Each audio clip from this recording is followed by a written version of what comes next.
What's up, everyone? It's your boy Johnny the 5'8" here, and today we're going to be ranking Batman movies from worst to best. So, without further ado, let's start it. Number 10, Batman and Robin. What can I really say about this movie? George Clooney as Batman, terrible casting. Arnold Schwarzenegger as Mr. Freeze, terrible casting. Arnold Schwarzenegger, good actor, but probably not someone who should be playing Mr. Freeze. You know what killed the dinosaurs? The Ice Age, as he said. Very terrible stuff. Yeah. And then it looked like some weird Batman on Ice show you take kids to. It didn't look like a movie. Like all the movie scenes, the backdrop, whatever you want to call it, it all looked like some stage production shit. It didn't feel like a Gotham City or a Batman movie. It felt like some stage production. With all the ice and neon colored landscape. It felt like some production you take a child to. You know what I'm saying? That's what it really felt like. So I got to give Batman and Robin a 1 out of 10.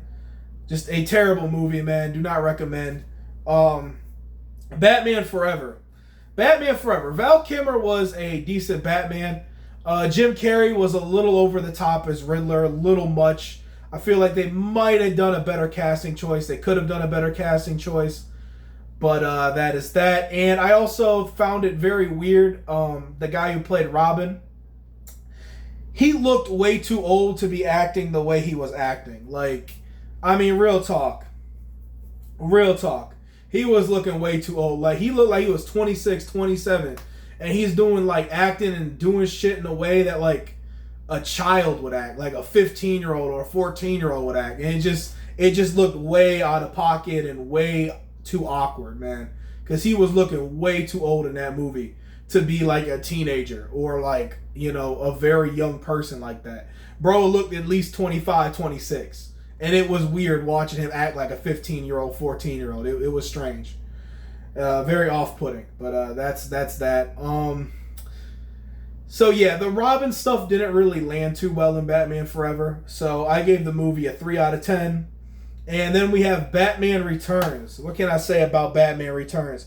I don't know what the hell they were thinking with Danny DeVito as the Penguin. That was some horrifying, over-the-top Tim Burton shit. It didn't feel like a Batman movie. It felt like some weird-ass horror movie, and Tim Burton just went way too far with it, man. It was just weird, man. The tone was crazy. You had the Penguin eating fish and, biting people's nose off and being this disgusting looking guy creature. What the hell were we doing with that, man? Penguin's just a mobster. That's what he is. It's his nickname. He's a mobster. He doesn't act like a penguin and eat raw fish and shit. That was weird. What the hell were we doing? Honestly, yeah, just weird as hell, man. Real talk. I gave the movie a 4.5 out of 10. So yeah. And then we have number 7, Batman v Superman, which I gave a 5 out of 10, or Batman v Superman Dawn of Justice. I just put Batman v Superman to shorten up the title. This movie I didn't like more so because of the characterization. I thought the actors were good, but I don't know what it is. I feel like Zack Snyder only read one Batman comic, and that comic was The Dark Knight Returns or something, and decided to base Batman completely off of that one comic. And just took it way too far in certain circumstances. For one, Batman wouldn't brand criminals. He wouldn't do that. Batman would do what's needed to take down a threat, to take down criminals. You know what I'm saying? To incapacitate them, to make sure they can no longer fight him. But he's not gonna do some punishment shit after they're beaten up and restrained. He's not gonna take a branding iron and go like that to him, because that would be considered something a criminal would do. And Batman wouldn't do that. It's against his code. So it doesn't really make much sense to have Batman do that. You know what I'm saying? And then on top of that, Batman doesn't kill. So why the hell in the fight scene was he spraying an Uzi around and hitting people? And he blew up cars with the Batmobile and certain chase scenes and shit. What the hell are we doing, man? That's not Batman. It's just a guy. It's it felt more like somebody in a bat suit than it did like Batman. You know what I'm saying? It felt like someone cosplaying as Batman and being very edgy. That's what it felt like. But the actors were good. I had nothing against them. It's just that the characterization and the way the characters were written was poor. Number 6, we have Batman 66, which I gave a 6 out of 10. This is a fun, wacky movie of an earlier Batman, you know what I'm saying? Kind of like campy type stuff. You know, the 66 series of Adam West and Burt Ward and all them. Yeah, this is a movie kind of based off that series. Very fun, very wacky. It's enjoyable, so I gave it a 6 out of 10. The Dark Knight Rises, I gave it 6.5 out of 10. This movie is good. I do feel that it lacks the appeal of The Dark Knight or Batman Begins. I feel it is the weakest out of the series, but it is still a decent, good movie. I will say I don't like all the action in the daytime. That just feels weird for Batman, but other than that, you know, still a good movie. I mean, the pace, it can be kind of slow at times. The pacing can be a little, you know, messed up here and there, but other than that, it's a decent movie. 6.5 out of 10, no complaints. No, not too many complaints, so 6.5 out of 10. Then we have Batman 2022, or The Batman, which I gave a 7 out of 10. This movie I didn't personally like because it's a very detective-heavy Batman story.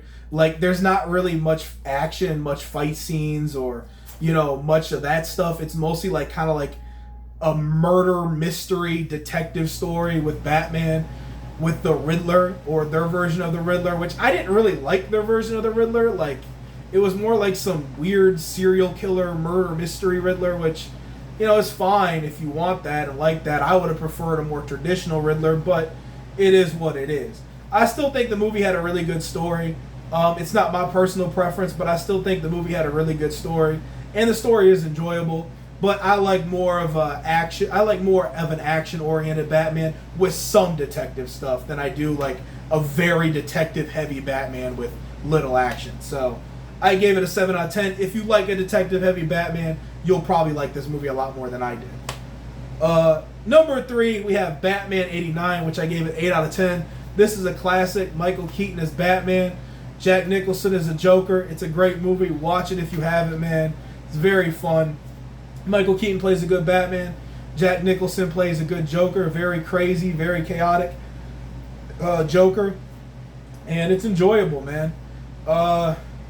Number 2, we have Batman Begins, which I gave a 9 out of 10. This is a great origin story of Batman. Liam Neeson plays a great villain in Ra's al Ghul. Scarecrow's a cool villain, man. You know, Christian Bale does a great job as Batman. It's an enjoyable movie, fun origin story. I gave it a 9 out of 10. I enjoyed this one a lot. And my number 1 Batman movie is The Dark Knight. This movie was amazing. Joker and Two-Face as the villains. You had so much fun with Joker. The police interrogation scene. The ending of the movie, people can quote, you know, "Sick the dogs on me," you know what I'm saying? Like, so many memorable moments in that movie. Awesome movie. The action was great. The story was great. It's a good mix of like story, action, memorable moments. You enjoy that movie if you saw it. So, The Dark Knight, 10 out of 10. If you guys enjoyed this video, please leave a like. Thank you all for watching. I might do more series soon. I'm thinking maybe X-Men. I can make those movies. Or I could do Superman. Or I could do a really big project like James Bond. But for now, guys, enjoy this video. Thank y'all for watching, and peace.